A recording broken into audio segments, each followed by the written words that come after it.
Hello everyone, नमस्ते। स्वागत छ हजुरहरूलाई मेरो च्यानलमा।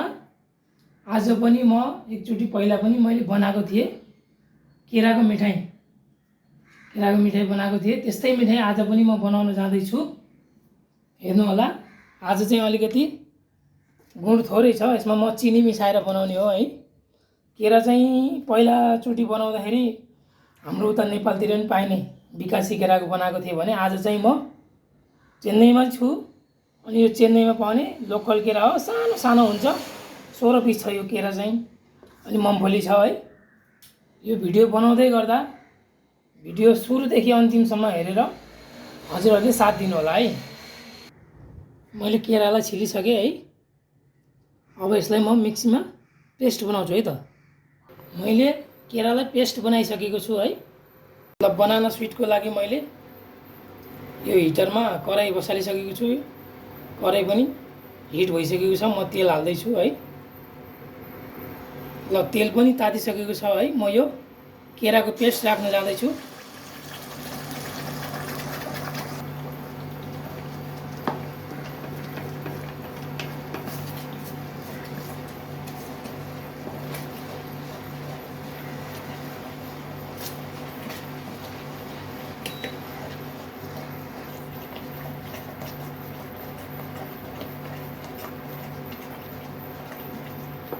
अघि धेरै तेल माथि देखिरहेको थियो है।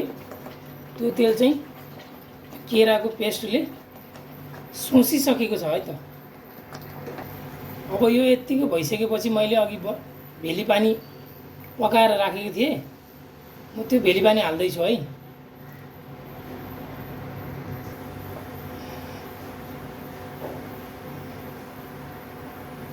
मैले चाहिँ अस्ति यो बिटरुट काटेर बिटरुटलाई पानीमा पकाएर त्यो बिटरुट कलरमा बनाएको थिएँ। यो मैले अहिले बनाना सुट्थेँ पहिला भने। आज चाहिँ म हल्दी पाउडर हालेर येल्लो कलरमा यो बनाना स्विट रेडी गर्दैछु है त। आज अहिले यो केरा अघि थोरै थियो होइन, केराको पेस्ट पकाउँदा अलिक जाम अलिक गाढा बाक्लो भइसकेको थियो। अहिले चाहिँ यो भेली पानी पकाएको हालेपछि यो धेरै भएको छ है। एकदम कि यो एउटा यो घोल जस्तो बनिसकेको छ है। यो घोला भनेपछि यो पकाउँदै गर्दा सुकेर लास्टमा एकदमै थोरै बाक्लो ढिँडो जस्तो हुनेछ।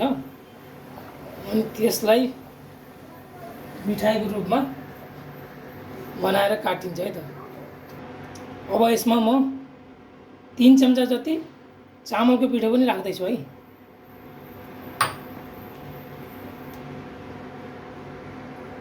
अब थोरै हल्दी पाउडर राखेर आजको यो बनाना स्विट चाहिँ येल्लो कलरमा हुन्छ है त।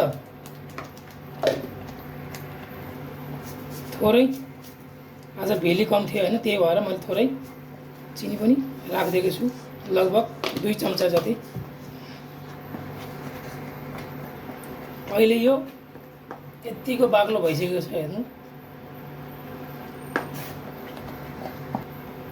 अहिले अझै यति बाक्लो भइसकेको छ। पनियोबाट झर्न पनि अलिक गाह्रो गर्छ। यसलाई अझै बाक्लो हुने गरी ढिँडै जस्तो बनाउने गरेर मजाले चलाइ पकाउनु पर्छ है।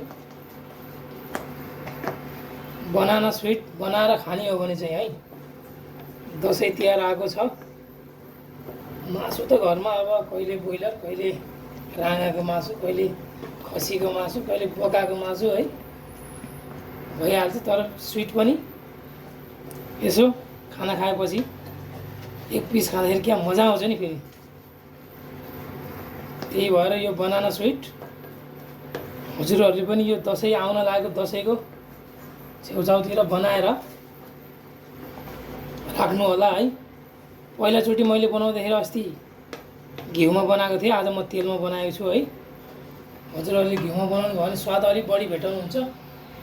र अनि यो तपाईँको 2 महिना 3 महिना डब्बामा राख्दा पनि बिग्रिँदैन है फेरि। यो र अब यस्तो मिठो चिज बनाएर राखेपछि त्यति लामो समय त नटिक्ला हैन,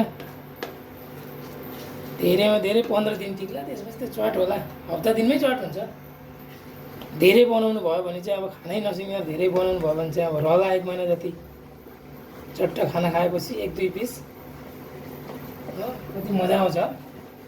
यो बनाउँदै गर्दाखेरि क्या स्वाद आइरह मलाई पनि। खुसबु के यसको खुसबु, सेन्ट एकदम मजाको दमदार खुसबु आएको छ कि मलाई पनि सेन्ट।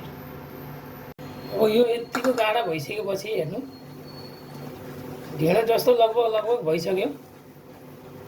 मैले अब यसमा 100 ग्राम भन्दा बढी छ यो मुम्फलीको भुटेर राखेको दाना, यो पनि मैले हालिदिएँ है। यो खाँदाखेरि स्वादिलो त हुनु पर्यो नि है, त्यही भएर मैले मुम्फलीको दाना राखेको।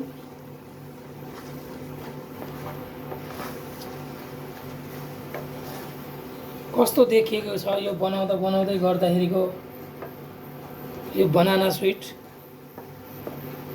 हजुरहरूले भिडियो हेरेपछि लाइक कमेन्ट सेयर गर्नु होला र कमेन्टमा लेख्नु होला कस्तो लागेको छ यो बन्दै गरेको बनाना स्विट। हेर्नु त झर्छ अब यो, हेर्नु यस्तो छ यो। अहिले देख्नु भएको छ नि है बनाना स्विट, लगभग कराईको आधा थियो कि है। पकाउँदा हेर्नु त अहिले कति सानो भयो।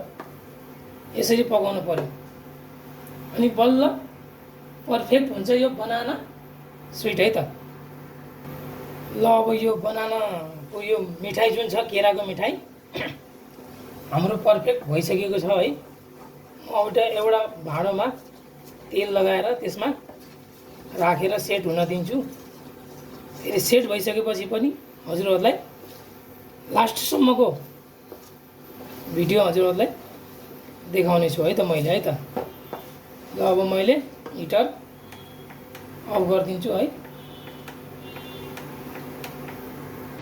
ल हेर्नुहोस्, मैले यो भाँडामा यो बनाना मिठाईलाई ट्रान्सफर गरेर राखिसकेको छु हैन। यो सेट भइसकेपछि फेरि काटेर पनि हजुरहरूलाई टेस्ट गरेर म भन्ने छु है त। ल हेर्नुहोस् है, यो बनाना स्विट यानि कि केराको मिठाई सेट भइसकेपछि मैले काटेर पिस बनाएको छु। हजुरहरूलाई यो मिठाई देख्दा कस्तो लागिरहेको छ भन्नुहोस् होला है कमेन्टमा भिडियो हेरिसकेपछि।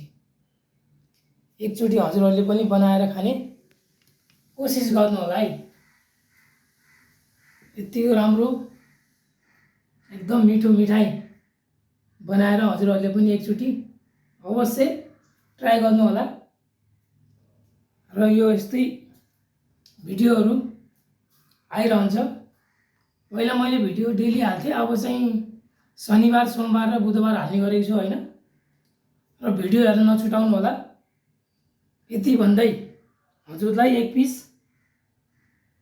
ट्राई गरेर देखाउँछु है त म।